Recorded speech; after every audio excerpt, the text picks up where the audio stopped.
Supreme court বলছে যে একবার বলা হচ্ছে উৎসব, একবার বলা হচ্ছে পরীক্ষা, একবার বলা হচ্ছে ভোট। এটা কি হচ্ছে স্পষ্ট বলছে, এবং সরাসরি এর মধ্যে রাজনীতি রয়েছে বলে, কোনো বিরোধী রাজনৈতিক দল নয়। মহামান্য সর্বোচ্চ আদালত বলছে এটা উন্নয়নের বিষয়, সব কিছু নিয়ে রাজনীতি করবেন না। এই যে সন্ধেবেলায় যাওয়ার কথা বলছিলেন না বৈশ্বনাথ দা, যে কেউ যারা ধরুন চিংড়িঘাটা দিয়ে যান বা যাদের রেগুলার যাতায়াতের কাজের প্রয়োজনে যেতে হয়, তারা দেখবেন যে শুধুমাত্র দুটো পিলার দাঁড়িয়ে রয়েছে, বাকি সব কাজটা হয়ে গিয়েছে। শুধু দুটো পিলার, মানে সেতু বন্ধনের কাজটা হচ্ছে না, মানে উন্নয়নটা দাঁড়িয়ে রয়েছে। অভিযোগ যেটা, এই উন্নয়নের কাজটা সম্পূর্ণ করতে গিয়ে মূল বাধার কাজটা, রাস্তায় উন্নয়ন দাঁড়িয়ে, কিন্তু সেখানে বাধা সৃষ্টি করছে রাজ্য সরকার বলে অভিযোগ। কিন্তু এই অভিযোগটাও তো ফেলে দেওয়ার মতো নয় অভ্র, যেখানে এইটা করতে গেলে সাধারণ মানুষের ভোগান্তি, যেটা কুণাল ঘোষ, বৈশ্বনাথ চট্টোপাধ্যায় দুজনেই বলছেন। দেখুন, তৃণমূল কংগ্রেস মানুষের বিরুদ্ধে যুদ্ধ ঘোষণা করেছে। তারা খালি নিজেদেরটা বুঝবে, মানুষের কোনটাতে উপকার হবে, কোনটাতে ভালো হবে, সুবিধা হবে, এইগুলো জিনিসগুলো তারা দেখবে না। মাত্র 366 মিটারের ইস্যু। আমার বক্তব্য হচ্ছে যে ট্যাক্সের টাকা খরচা করে একটা রাজ্য সরকার সুপ্রিম কোর্ট অবধি যাচ্ছে একটা উন্নয়নমূলক প্রকল্প আটকাতে। এটা আপনারা ভাবুন তো দর্শক বন্ধুরা, আপনার আবার ট্যাক্সের টাকা, তাদের পকেট থেকে টাকা যাচ্ছে না, কিন্তু আপনার আবার ট্যাক্সের টাকা নষ্ট করে সুপ্রিম কোর্টে গিয়ে বলছে আমরা মেট্রো করতে দেব না। এটা হচ্ছে তৃণমূল সরকার, মানুষের এগেস্টে যুদ্ধ ঘোষণা করছে। আবার বলছি, আর আমি বলছি, 1 বছর 3 মাস ধরে টালবাহানা টালবাহানা টালবাহানা। মাত্র 6 দিনের কাজ। কলকাতা শহরের নর্থ থেকে সাউথ, ইস্ট থেকে ওয়েস্ট যাওয়ার জন্য কি আর কোনো রাস্তা নেই? একটুও কি ডিটুর করা যায় না? আর আমার প্রশ্ন হচ্ছে, যদি এটাই হয় যে 6 দিনের জন্য জায়গাটা বন্ধ রাখা যাবে না, ওখানে নাকি এত ট্রাফিকের সমস্যা, তাহলে সেটা ফেলিয়ার অফ ট্রাফিক ডিপার্টমেন্ট প্রথমত। দ্বিতীয়ত, যখন 21শে জুলাই করেন, আপনারা যাত্রাপালা করেন ওই একদম পুরো এসপ্ল্যানেডের মোড়ে, তখন রাস্তাগুলো বন্ধ করে করেন না? তখন আপনাদের মনে পড়ে না যে অ্যাম্বুলেন্স যাবে, মানুষ অফিসে যাবে, মানুষ কাজে যাবে, মানুষের একাধিক কাজ থাকতে পারে? ওই রাস্তাটা মেন জায়গা নয়, লক্ষ লক্ষ গাড়ি ওখান দিয়ে যায় না। সেজন্য এই ধরনের আষাঢ়ে গল্প, বাজে কথাগুলো রাখুন। আপনারা মানুষের বিরুদ্ধে যুদ্ধ ঘোষণা করেছেন, আপনারা পলিটিসাইজ করছেন। হয় এটা সত্যি, নয়তো এটা আমি মেনে নেব যে সুপ্রিম কোর্টের ওপর দিয়ে 2 ডিগ্রি ওপর দিয়ে যায় হচ্ছে মহামান্য কুণাল কুমার ঘোষ আর মহামান্য বৈশ্বনাথ চট্টোপাধ্যায়। সুপ্রিম কোর্টের জাজেরা কিচ্ছু বোঝেন না, এনারাই সব বোঝেন, তৃণমূল সরকারই সব বোঝে। তার মানে ভেবে নিন মানুষেরা, এই তৃণমূল যতদিন থাকবে, উন্নয়নমূলক কাজ যেখানে যেখানে হচ্ছে এরা বাধা সৃষ্টি করবে, এরা পলিটিসাইজ করবে। তাই একটাই নিস্তার পাওয়ার রাস্তা, এদেরকে বিসর্জন দিতে হবে, এদেরকে বিসর্জন দিতে হবে। আপনি 1.5 বছর ধরে আটকে রেখেছেন কেন? আপনি 1.5 বছর ধরে আটকে রেখেছেন কেন? আপনি সেটা বলুন। 1.5 বছর ধরে আটকে রেখেছেন কেন? সেটা বলুন।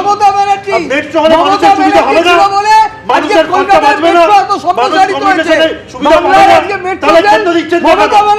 তাহলে করতে দিচ্ছেন না কেন? সব মমতা ব্যানার্জি করেছে। একেবারে, কিন্তু এই রাজনৈতিক চাপানোতারের মাঝে এখানেই তো সর্বোচ্চ আদালত মনে করিয়ে দিয়েছে রাজ্যকে যে রাজনীতি করবেন না। আমি এখানেই রবীন্দ্রনাথ বাবুর কাছে আসবো। রবীন্দ্রনাথ বাবু, তো স্বপ্ন কলকাতার মেট্রোর অরেঞ্জ লাইনে ট্রেন ছুটবে নিউ গড়িয়া থেকে বিমানবন্দর পর্যন্ত। আমি বলছি, এই যে শুধু পিলার দুটো জুড়তে হবে, তার জন্য এত টালবাহানা, এত গরিমসি, কথাই তো আছে কষ্ট করলে কেষ্ট পাওয়া যায়। এইটুকুনি কেন করা হচ্ছে না? সুপ্রিম কোর্ট এও বলছে যে মুখ্য সচিব ডিজির বিরুদ্ধে পদক্ষেপ করা উচিত। দেখুন, ইতিহাস যদি ঘাটতে হয় তাহলে তো আমাদের ভাতারের বিধায়ক ভোলা সেনের কথা যেতে হবে। যখন এই মেট্রো শুরু হয়েছিল এবং ভোলে বাবা পার করে গা বলে আমরা যখন হিন্দু হোস্টেলে থাকতাম, তখন দেখতাম প্রতিদিন কাগজে বেরোতো ভোলা সেনের নাম করে এই অ্যাডভার্টাইজগুলো মজা করে করে দেওয়া হতো যে মেট্রো রেলের সংশোধন, মেট্রো রেলের লাইন একদিন মানুষকে কতখানি উপকার দেবে। দেখুন, অদ্ভুতভাবে হাইকোর্ট কীভাবে করছে। রিক্রুটমেন্ট হাইকোর্টের নজরদারিতে হচ্ছে, এসআইআর সুপ্রিম কোর্টের নজরদারিতে হচ্ছে, এবার একটা উন্নয়নের কাজ সেটাও চলে গেল হাইকোর্ট। তাকে বলছেন যে এটা আমরা বলবো কোন সময় হবে এবং আপনারা কোনো বাধা দিতে পারবেন না। কোথায় যাচ্ছে রাজ্যটা? ছেড়ে দিন না, তার থেকে হাইকোর্টের হাতে ছেড়ে দিন, হাইকোর্ট আমাদের চালাবে। এই জায়গায় যদি যাই, রাজ্য প্রশাসন কোথায় থাকতে পারে? আচ্ছা, এই যে 366 মিটারের কথা বলা হচ্ছে, সাঁতরাগাছির উপর দিয়ে এই কিছুদিন আগে পর্যন্ত আমাকে রেগুলার যেতে হতো গাড়ি নিয়ে। তখন আমি দেখেছি যে ওই সাঁতরাগাছি রেল স্টেশনের সামনে অত বড় যে ফ্লাইওভার, সেটা কি তাড়াতাড়ি দ্রুততার সঙ্গে, এবং নিশ্চয়ই জ্যাম হয়েছে, মানুষকে দাঁড়াতে হয়েছে, তা সত্ত্বেও হয়ে গেছে তো, হচ্ছে তো, এবং দ্রুততার সঙ্গে হচ্ছে। আমি করতে দেব না, মানুষকে উন্নয়নের সুযোগ পেতে দেবো না। আর রাস্তায় উন্নয়ন খাড়া হয়ে দাঁড়িয়ে থাকবে তরোয়াল নিয়ে, আসুক লাঠি নিয়ে, যে মারবো এবার ধরে, উন্নয়ন রাস্তায় দাঁড়িয়ে থাকবে আর উন্নয়নের আসল উন্নয়নের কাজ হবে না।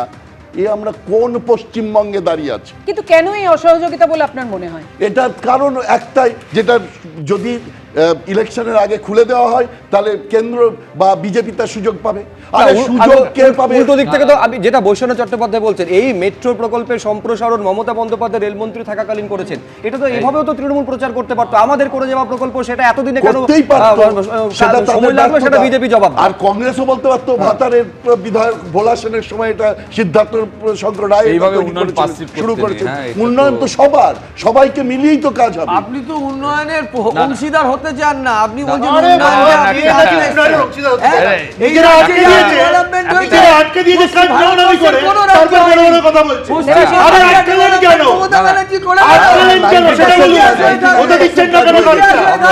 কাজটা হতে দিচ্ছেন না কেন? আমি শুধু দেবাশিস সরকারের কাছে যাওয়ার আগে আমি দর্শকদের মনে করিয়ে দেবো, যেদিন খুব সম্ভবত ইস্তেহার প্রকাশ করলেন মমতা বন্দ্যোপাধ্যায়, সেদিন বলছেন যা যা প্রতিশ্রুতি দিয়েছিলাম সব করে ফেলেছি, অনেক ক্ষেত্রে তো এক্সট্রাও করেছি, কোনো ডেভেলপমেন্টের কাজ এর জন্য আটকে বাকি আছে বলে আমার মনে হয় না। সেইখানে আজকে সুপ্রিম কোর্টকে এইটা বলতে হচ্ছে যে উন্নয়নের কাজে রাজনীতি করবেন না দেবাশিস সরকার।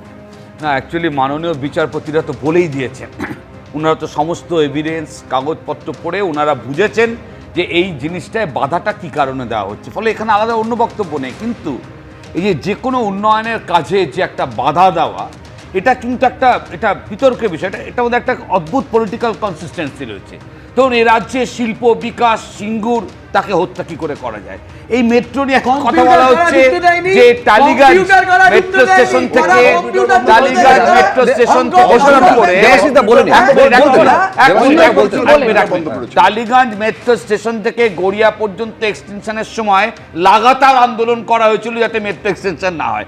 ফলে এটার মধ্যে কিন্তু একটা জেনেটিক্যাল পলিটিক্যাল ইনগ্রেডিয়েন্ট রয়েছে, যে কনসিস্টেন্সি আছে, এটা কিন্তু কোনো বিচ্যুতি টিচ্যুতি নয়। এবং সেটা মাননীয় বিচারপতিরা বলছেন, আরে অব্র বলছে কথাবার্তা, খেই হারিয়ে যাচ্ছে। তো 11 পরিবর্তনের পর থেকে চিটফান্ড, কয়লা, বালি, গরু পাচার, মাস্টারমশাইয়ের চাকরি এবং সরকারি কর্মচারীদের হকেট দিয়ে এই প্রত্যেকটার ক্ষেত্রে রাজকোষ থেকে টাকা খরচ করে সুপ্রিম কোর্ট যাওয়া হয়েছে শুধু মোকাবিলা করার জন্য, যাতে এইগুলো দুর্নীতি নয় এবং তার সাথে সাথে হকের বিষয়গুলোকে রিজেক্ট করা।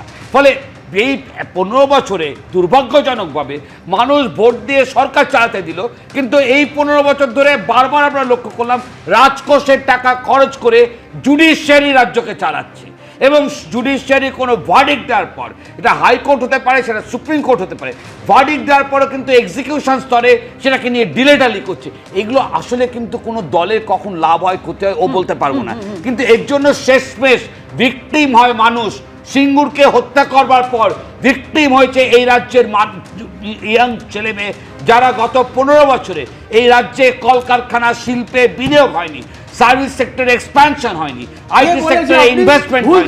ফলে এই তথ্যগুলো তুল্যমূল্য বিচারে ফলে আমাদের রাজ্যের ছেলেমেয়েরা অন্য রাজ্যে, আমাদের রাজ্যের ছেলেমেয়েরা অন্য রাজ্যে পরিযায়ী শ্রমিক হিসেবে চলে যাচ্ছে, পড়াশুনো করবার পর তারা অন্য রাজ্যে চাকরি করতে চলে যাচ্ছে।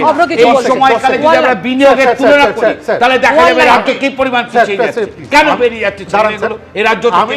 কেন থাকতে হবে? আমি স্পেসিফিক দুটো তথ্য দিচ্ছি। এক হচ্ছে শিয়ালদা থেকে বিবিডি বাগের যে রাস্তাটা, সেটা ভায়া স্প্ল্যানেড ডিটোর করা হয়েছিল এবং তার জন্য রাজ্য সরকারের 500 কোটি টাকা অ্যাডিশনাল কস্ট পোহাতে হয়েছিল। এবং দ্বিতীয়ত টালা ব্রিজ যখন ভাঙা হয় সেই সময় কিন্তু বিটি রোড বেশ কয়েক মাস বন্ধ ছিল।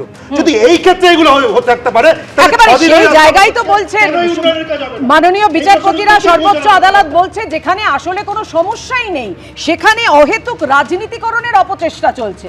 এবিপি আনন্দ, এগিয়ে থাকে, এগিয়ে রাখে।